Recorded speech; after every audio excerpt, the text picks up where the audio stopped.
Hey guys, welcome back to Wentworth Live and welcome to the next Prisoner Special installment. In this video I am going to be reviewing Prisoner Cell Block H, episode 28, Welcome Back, Anne Yates. Now, in the last episode, Anne Yates was arrested on a drugs charge and headed straight for Wentworth Detention Centre.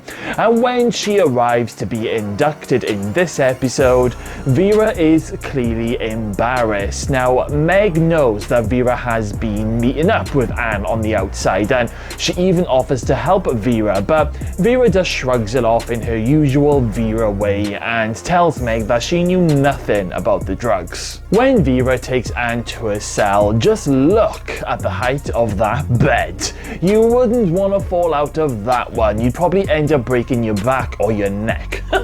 Anyway, Anne makes it clear to Vera that George wants her looked after and goes on to say that if anything does happen to her while she's in prison, then her solicitor is going to send a letter to the police naming everyone in the drugs gang, including George, meaning that Vera will never see him again. Sneaky but smart. Lizzie and Doreen were hilarious when they were walking past Anne's cell and they ended up running into the laundry to tell B, that Anne has just arrived. They were just so excited and it was hilarious.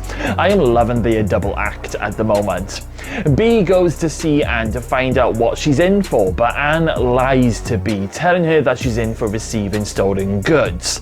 But B knows better. She knows something is off because B thinks that it was Anne who brought in drugs for Sally way back in the first episode, causing Sally to hang herself, and she's not wrong. That's exactly what happened. So when B has a rather passive-aggressive chat with Anne in the dining room, Anne knows that B is onto her.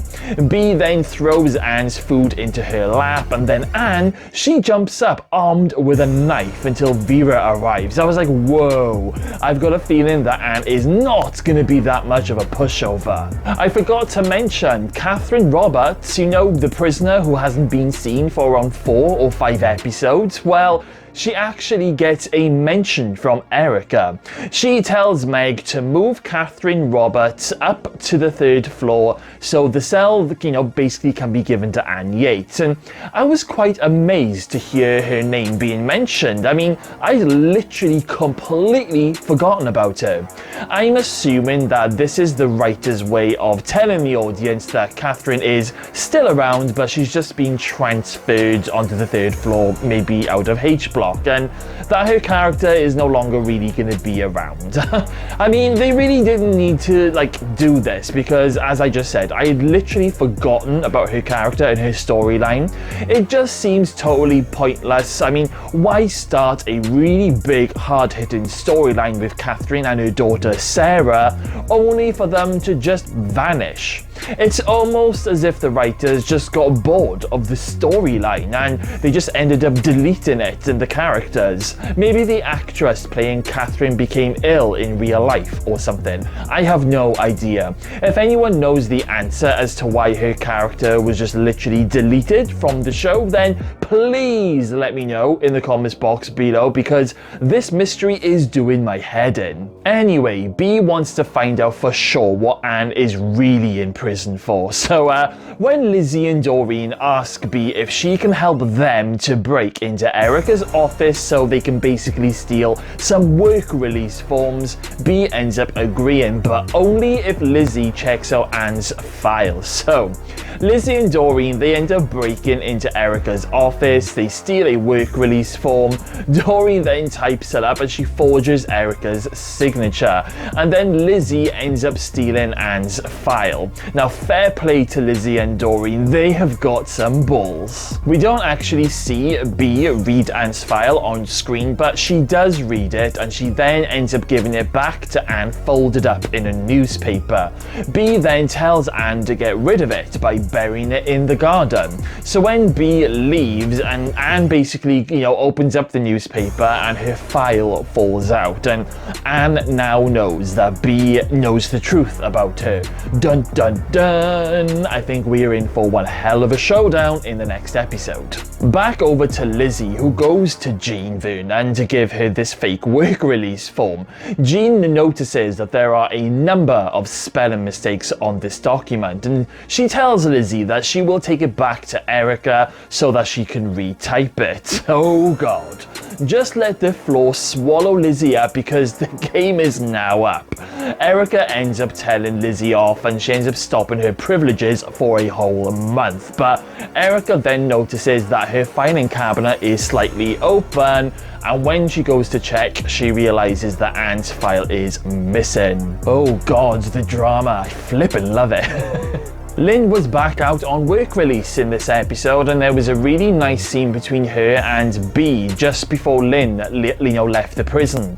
Now B was basically telling Lynn not to ruin it this time around, but she says it in a really firm but caring way, and I honestly think that this is the first time that we have seen a nice scene between the two of these characters. I really hope we get to see more of Lynn and B together in scenes. While Lynn is at the garden nursery, she meets the other worker called Mrs. Grant, and at first the pair of them get on really well, but when Mrs. Grant asks Lynn to come over to her place after work for a cuppa or for some dinner, Lynn ends up refusing because obviously Lynn needs to go back to the prison. Now Mrs. Grant takes great offense to this. I don't really know why, but she does, and Lynn ends up telling her the truth that she is indeed a prisoner at Wentworth Detention Center. Now Mrs. Grant, she ends up flipping her lid and she tells Mr. Butterfield, I love that name, she tells him that she will not work alongside a prisoner. So Mr. Butterfield basically tells her to leave, which she ends up doing. I'm really glad that Mr. Butterfield stood up for Lynn in this scene. There is nothing worse than a judgmental bitch. Susan Rice went to trial and she ended up getting off with a bond, I think it was, and she wasn't really seen on screen again for the rest of the episode, but I know she will be back at some point because I can actually remember how this storyline ends. I'm pretty sure Monica Ferguson is due back by now. I mean, where on earth has she gone? I know she's back soon because I can remember an upcoming storyline that she's involved in, so where the hell is she? And where has she been for the past 10 episodes. Very, very strange how these characters just seem to go missing. Anyway, my favourite part of this episode is definitely Lizzie and Doreen breaking into Erica's office. I think they are comedy gold at the moment, and like I said, they have got some balls. I don't really have a least favourite moment for this episode, I'll be totally honest with you. I thought the whole episode was great. No character really annoyed me in this episode, so nope, no negative thoughts on this one. How about you guys? What do you guys think of this episode? Let me know all of your thoughts in the comments box below. And once again guys, if anyone knows the reason as to why Catherine Roberts has just disappeared, then please let me know. I will be eternally grateful. Okay then guys, well thank you all for watching today's video. Make sure you smash that subscribe button, stay safe out there, have a brilliant weekend, and I'll see you all again very soon.